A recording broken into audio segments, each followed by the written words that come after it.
Perkenalkan, nama saya Abdul Hakim. Saya dari Prodi Pendidikan Ekonomi, Fakultas Ilmu Pendidikan. Adanya saya di sini, saya ingin menuntaskan salah satu tugas ujian akhir semester mata kuliah Bahasa Indonesia.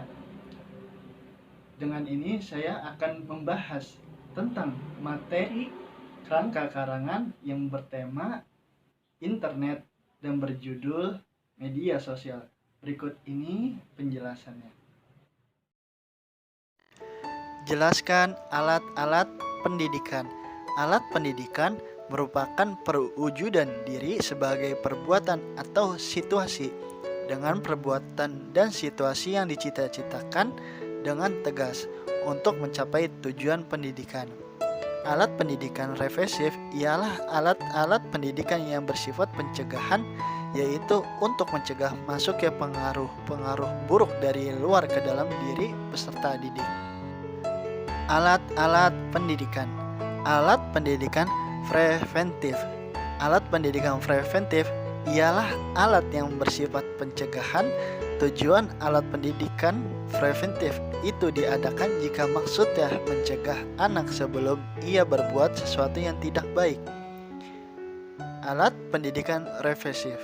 Alat pendidikan represif disebut juga alat pendidikan kuratif atau alat pendidikan korektif. Alat pendidikan represif bertujuan untuk menyadarkan anak kembali kepada hal-hal yang benar, yang baik dan tertib.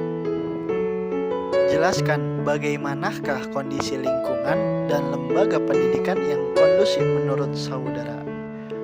Lingkungan pembelajaran dalam hal ini adalah segala sesuatu yang berhubungan dengan tempat proses pembelajaran dilaksanakan. Sedangkan kondusif berarti kondisi yang benar-benar sesuai dan mendukung keberlangsungan proses pembelajaran.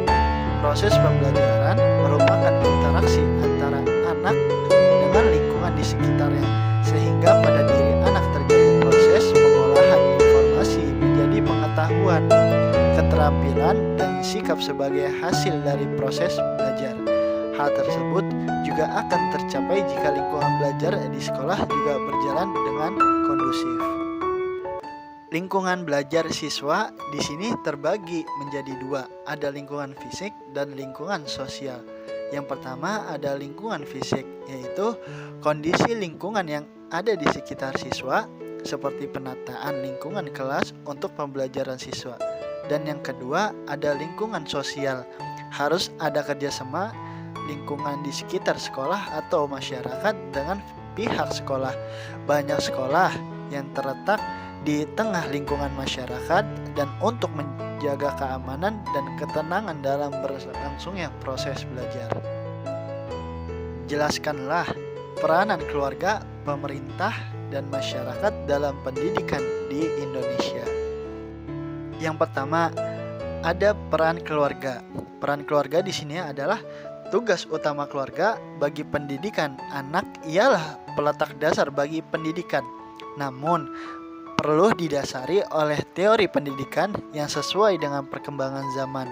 Artinya, keluarga juga harus memahami masalah atau hal-hal yang berkaitan dengan bagaimana mendidik anak sesuai dengan perkembangan anak. Di samping itu, keluarga dalam mendidik tidak boleh memaksakan kehendak kepada anak, namun harus memberikan kebebasan kepada anak untuk memilih dengan tetap mendampingi agar anak tidak salah dalam memilih. Yang kedua, ada peran masyarakat.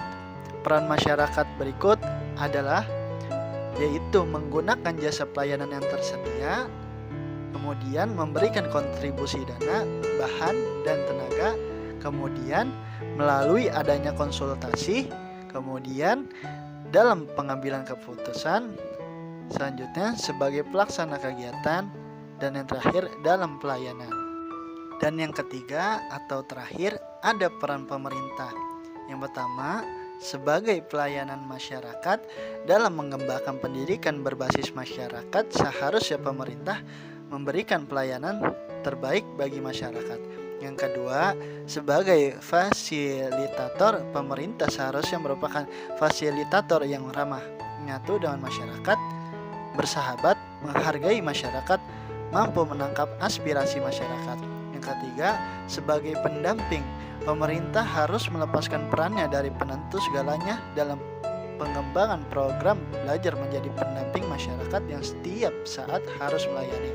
Yang terakhir, sebagai penyandang dana, pemerintah harus memahami bahwa masyarakat dilayani pada umumnya adalah masyarakat yang kurang mampu, baik dalam ilmu maupun ekonomi. Selanjutnya, soal terakhir.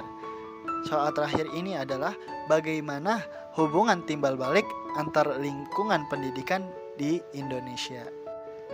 Hubungan timbal balik antar lingkungan pendidikan di Indonesia yaitu ada pengaruh keluarga terhadap sekolah dan masyarakat, ada pengaruh sekolah terhadap keluarga dan masyarakat, ada pengaruh masyarakat terhadap keluarga dan sekolah. Yang pertama, ada pengaruh keluarga terhadap sekolah dan masyarakat. Keluarga sebagai satuan organisasi terkecil di masyarakat mendapat peranan sangat penting karena membentuk kepribadian dan watak anggota keluarganya. Sedangkan masyarakat terdiri dari keluarga-keluarga dari satuan terkecil. Itu terbentuklah gagasan untuk terus mewariskan standar watak dan kepribadian yang baik dan diakui oleh semua golongan masyarakat. Salah satu institusi yang mewariskan kepribadian dan watak kepada masyarakat adalah sekolah. Sekolah tidak akan terus berdiri jika tidak didukung oleh masyarakat. Maka dari itu, kedua sistem sosial ini saling mendukung dan melengkapi, terbentuk perubahan sosial. Yang kedua, ada pengaruh sekolah terhadap keluarga dan masyarakat. Semakin luas penyebaran produk sekolah yang diikuti peningkatan kualitas akan membawa pengaruh positif bagi perkembangan masyarakat. Sekolah merupakan lembaga investasi manusiawi. Yang terakhir, ada pengaruh masyarakat terhadap keluarga dan sekolah. Masyarakat yang dimaksud adalah orang tua atau wali peserta didik, anggota keluarga yang lain, atau semua orang yang tinggal di sekitar lingkungan sekolah. Masyarakat merupakan tempat anak hidup dan belajar, kemudian menerapkannya dalam kehidupan sehari-hari, baik dalam keluarga maupun di sekolah. Masyarakat sebagai lembaga pendidikan ketiga sesudah keluarga dan sekolah mempunyai sifat dan fungsi yang berbeda. Setiap masyarakat memiliki karakteristik tersendiri dan memiliki norma-norma, di mana norma-norma tersebut sangat berpengaruh dalam pembentukan kepribadian warga dalam bertindak dan bersikap. Hanya ini yang dapat saya jelaskan dan saya sampaikan, kurang lebihnya mohon dimaafkan.